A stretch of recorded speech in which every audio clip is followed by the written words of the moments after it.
Alright, week 4, Bad Ideas production. Last week we were unproductive. This week we're gonna be productive. First things first, we're gonna do research. So I watched the interview with Robert Eggers. He's the director of The Lighthouse and The Witch and The Northman. And in the interview he essentially said that he never gets stuck or has writer's block because whenever he does, he said he has like a model, and it's research. Okay, so right now I'm reading a book called Aztecs on Stage, Religious Theater in Colonial Mexico, and it's basically about how Aztecs formed the first American theater. Yeah, America's first theater. And I'm just doing this because I wanna see what play Whitman is going to reenact. I want to have a rich Aztec underline to this story. So it just makes sense. That he will reenact one of these plays. There's 7 of them that are translated from the Aztec language to the English language. So I'm gonna look at those. I'm gonna read those, and then I'm gonna figure out what's the best use of those in my story. So Whitman is gonna enact these plays or a monologue, whatever I find, and it hints at the bigger picture of the story, where he is essentially straying away from his ideals that his father taught him about the Loch Ness monster. So I just ate and I got spiced out.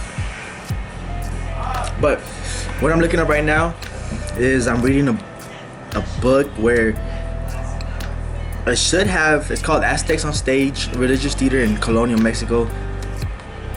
Essentially, this has 6 of the 20th only known Aztec plays that are translated to English. And the reason I'm doing this is because I need some inspiration towards what Whitman is going to be reenacting in my script. So at this point in the story, he's losing his mind. He's bored.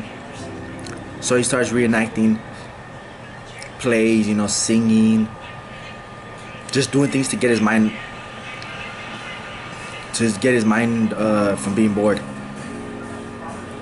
And the reason I'm picking Aztec plays is because that's like a motif that's consistently in my story, and it really has this, and I really want to keep this subtle, rich Aztec mythology throughout the whole story.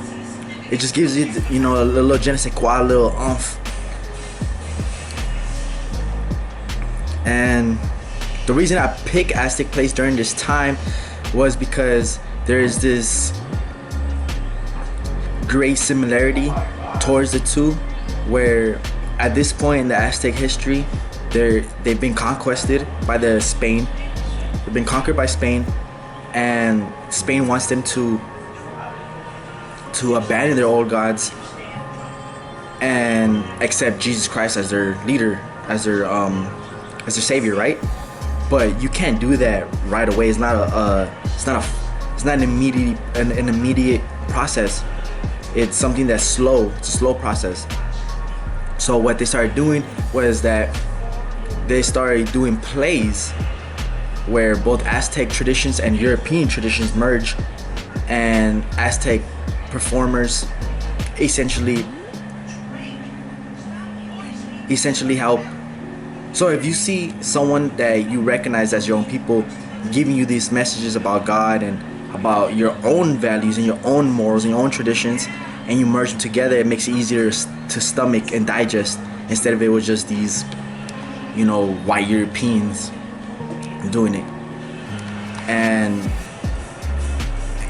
And women doing these plays, or at least I'm not sure what part of the play I'm going to do yet. I don't know whether it's gonna be a monologue or it's gonna be I don't know.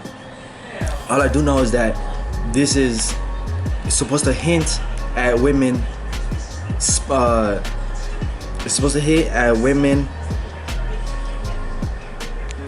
straying away from his ideals that he grew up with, just like how the Aztecs are straying away from the ideals that they grew up with.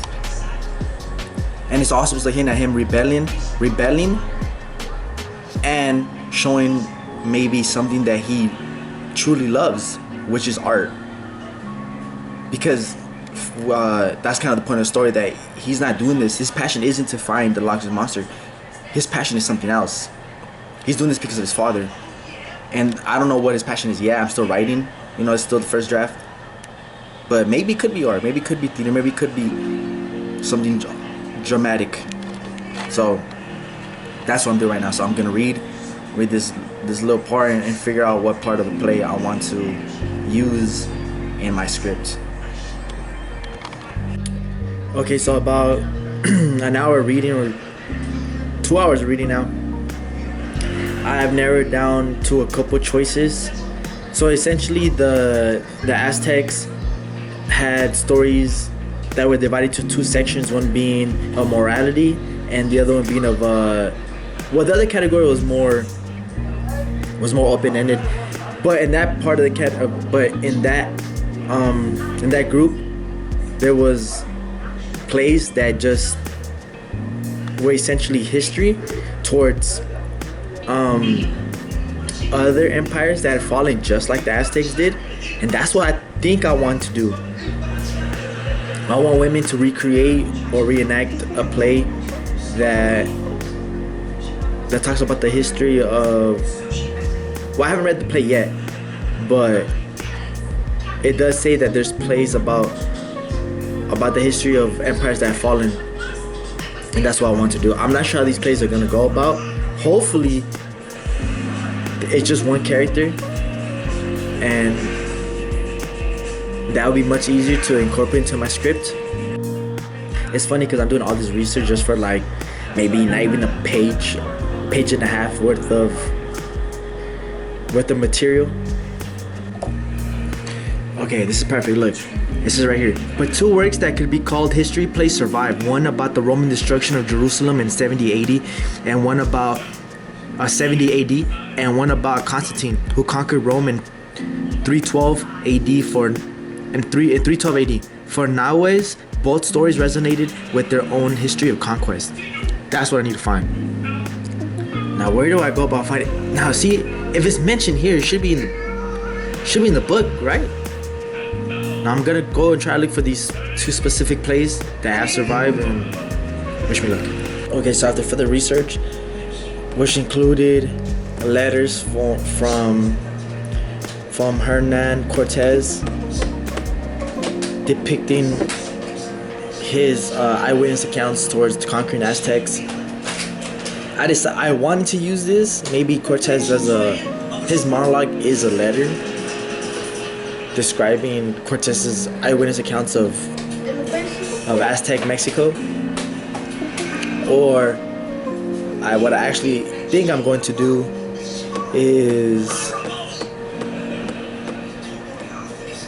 women reenacting how an Aztec felt when they first saw Hernan Cortez and thought that he was a culture hero and god, Quetzalcoatl. I don't know what that is, but I think that's like a god in the culture, essentially. Quetzalcoatl. All I know is that he's very important to the Aztecs. I think that does work with the story. Because I can't find the letters. I can't find, not the letters, the plays, the history plays about the Roman destruction of Jerusalem, or the one about Constantine who conquered Rome in 1312. I really want those, but I can't find those. They're nowhere. And I found out that when I went to the book I was reading about the Aztecs on stage, I went to the table of contents, and the plays that it features aren't one of them. So since this book doesn't have those plays, I doubt any book really has them. Maybe because these are translated to English, you have to remember that even if I do find, they're gonna be in the Aztec language, which I don't read.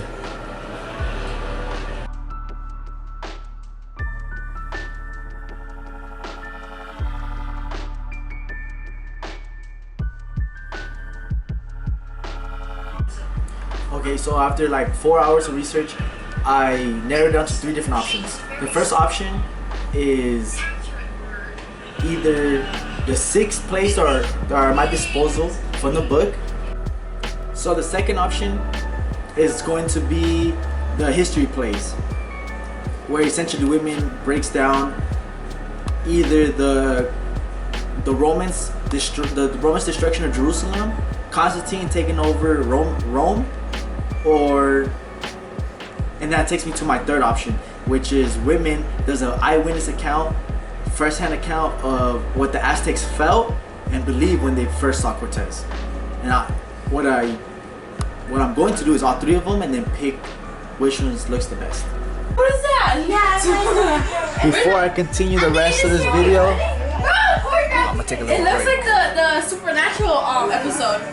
Oh yeah. Alright, so before I start actually writing, now that the research is done, I'm watching a movie. Take a little break, watch a movie. Alright, so I'm back from watching the movie. I watched Black Sunday. That was pretty good, you know, for a movie from the 60s. I thought it was directed very modern.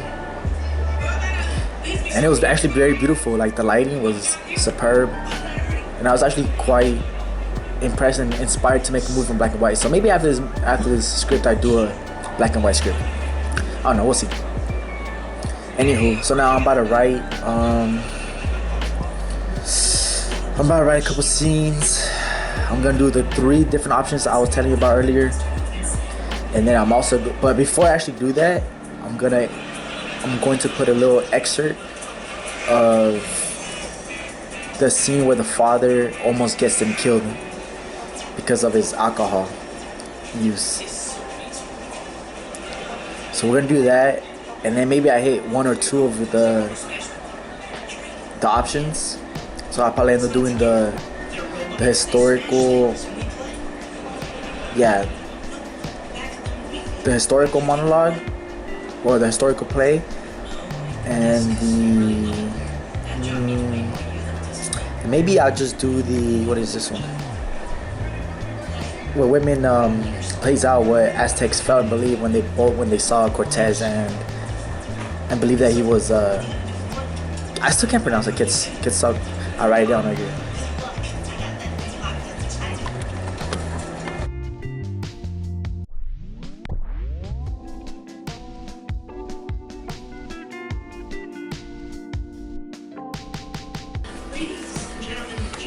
Okay, it's 9 p.m. Been writing for like an hour, 2 hours now, I think. And I finished all 3 options. I have yet to choose one.